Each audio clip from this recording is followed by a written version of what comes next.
시청자 여러분 안녕하세요. 연예 대통령 이진호입니다. 배우 한소희 씨의 어머니 신 씨가 불법 도박장을 개설하고 운영한 혐의로 구속이 됐습니다. 신 씨는 2021년부터 지난해 말까지 명의대행 사업자를 내세우며 울산, 원주 등에서 무려 12곳의 게임장을 운영했다고 하는데요. 해당 게임장을 찾은 손님들은 게임장 내에서 도박 사이트에 접속을 해서 게임머니를 충전하고 바카라와 같은 도박을 한 것으로 드러났습니다. 신 씨는 앞서 한 차례 같은 혐의로 벌금을 낸 전과가 있었다고 하는데요. 이외에도 사기 등의 전과가 있었다고 합니다. 참 한소희 씨의 운명은 뭐라 말씀드리기가 어려운 것 같습니다. 사실 저는 2022년 벌어졌던 한소희 씨의 어머니 비투 사건을 최초로 취재했던 사람입니다. 취재 과정에서 확인을 했던 한소희 씨의 가정사는 그야말로 일반적이지 않았는데요. 한소희 씨가 정말 어린 시절부터 마음고생을 많이 할 수밖에 없는 입장이었습니다. 한소희 씨가 어렸을 때부터 외할머니와 함께 자랐다고 하는데 어머니랑은 왜 같이 살지 않았던 걸까요? 그 내용을 간단히 정리하면 이렇습니다. 한소희 씨는 어린 시절 원주에서 외할머니 밑에서 자랐습니다. 어머니와 아버지가 한소희 씨가 5세 때 이혼을 하면서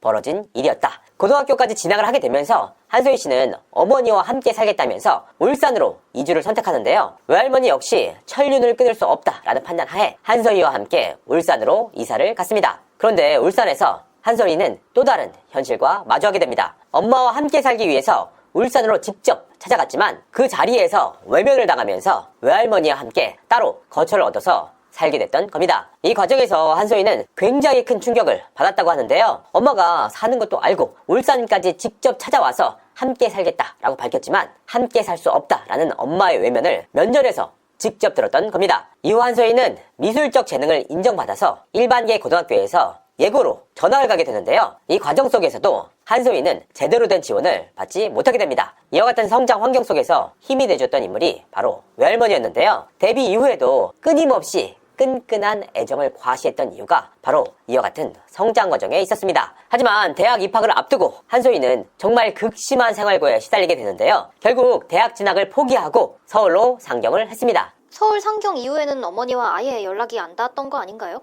이후 어머니 신 씨와는 자연스럽게 멀어지게 되는데요. 문제는 한소희가 알바와 모델 일을 병행을 하면서 돈을 번다는 소식이 어머니 귀에 들어가게 됩니다. 결국 생활고를 지속적으로 호소하는 어머니를 위해서 한소희는 알바와 모델 일로 번 돈을 조금씩 보내주게 됩니다. 그런데 이런 과정 속에서도 어머니인 신 씨는 소희의 서울 생활비를 내가 다 대줬다. 모델로 데뷔하기 위해서 들어간 돈들이 다 내 돈들이다 라고 주장하기도 했습니다. 그러니까 정말 드라마에서나 보던 현실이 고스란히 한소희 씨에게 벌어졌던 겁니다. 그런데 여기서만 끝났어도 동화 같은 일입니다. 왜냐? 한소희의 데뷔 이후 어머니의 씀씀이는 계속해서 커졌고 금전사고 역시 끊임없이 벌어졌습니다. 그런데 끊임없이 벌어지는 금전사고를 딸이라는 이유로 한소희 씨가 전적으로 책임질 수도 없는 노릇 아닙니까? 특히나 한소희 씨가 배우로서 한창 주가를 올리던 시기에 어머니의 갯돈 먹튀 사건, 비투 등의 폭로가 계속해서 벌어지면서 한소희 씨 입장에서는 어머니란 존재가 더욱더 버거워질 수밖에 없는 상황이었습니다. 심지어 어머니인 신 씨는 딸의 이름을 팔아서 돈을 빌리는 지경에 이르렀습니다. 가장 큰 문제는 한소희 씨가 딸의 입장에서 어떻게든 막아주고 또 막아줬음에도 불구하고 계속해서 금전사고가 터졌다라는 겁니다. 심지어는 딸의 정상금 날짜까지 명확하게 파악을 해서 그날 이후에 잠깐 쓸 돈이다. 그러니까 돈을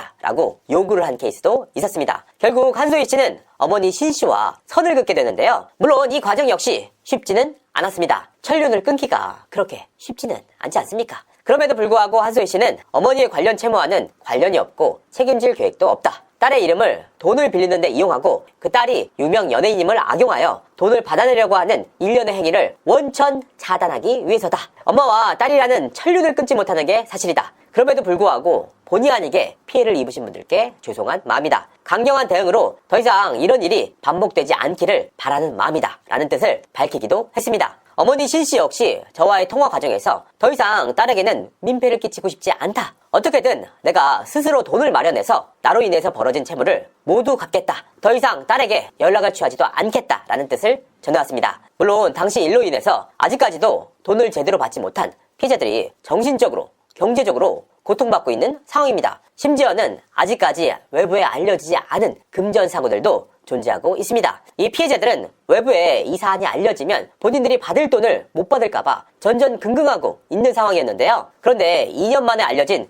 한소희 어머니 신 씨의 근황이 바로 구속이라는 현실이었습니다. 그것도 한소희 씨가 어린 시절 거주를 했던 원주와 울산 인근에 무려 12곳의 불법 도박장을 개설, 운영했다는 혐의였습니다. 공식적으로 입장문까지 밝혔는데 저렴한 걸로 알고 계시는 분들이 많아요. 자, 그렇다면 신 씨는 2년 전에 딸의 강경한 입장문이 나온 이후 정말 인연을 끊었을까? 천륜을 어떻게 그렇게 쉽게 끊을 수가 있겠습니까? 한소희의 강경한 입장문 이후 한동안 연락이 끊겼던 것은 사실입니다. 하지만 어머니인 신 씨가 한소희 씨에게 지속적으로 연락을 취했다고 하는데요. 그 이후 자연스럽게 모녀 사이로서 자주는 아니지만 종종 연락을 주고 받았다고 합니다. 그런데 여기서만 끝나도 사실 동합니다. 역시나 현실은 더욱더 냉엄하고 더욱더 잔인했습니다. 진짜 문제는 연락을 주고받기 시작한 이후부터 어머니인 신 씨가 다시 한소희 씨에게 금전적인 도움을 달라라고 요구를 했다는 겁니다. 여기서 그치지 않고 신 씨는 한소희 씨의 소속사에까지 연락을 취해서 크고 작은 문제에 관여를 하기도 했습니다. 지인들에 따르면 한소희 씨는 이와 같은 어머니의 돈 요구와 소속사 연락 등에 대해서 인간적으로 이 일로 인해서 극심한 괴로움을 겪기도 했습니다. 저도 이와 같은 비하인드를 확인한 이후에 굉장히 놀랄 수밖에 없었습니다. 왜냐? 저와의 통화에서는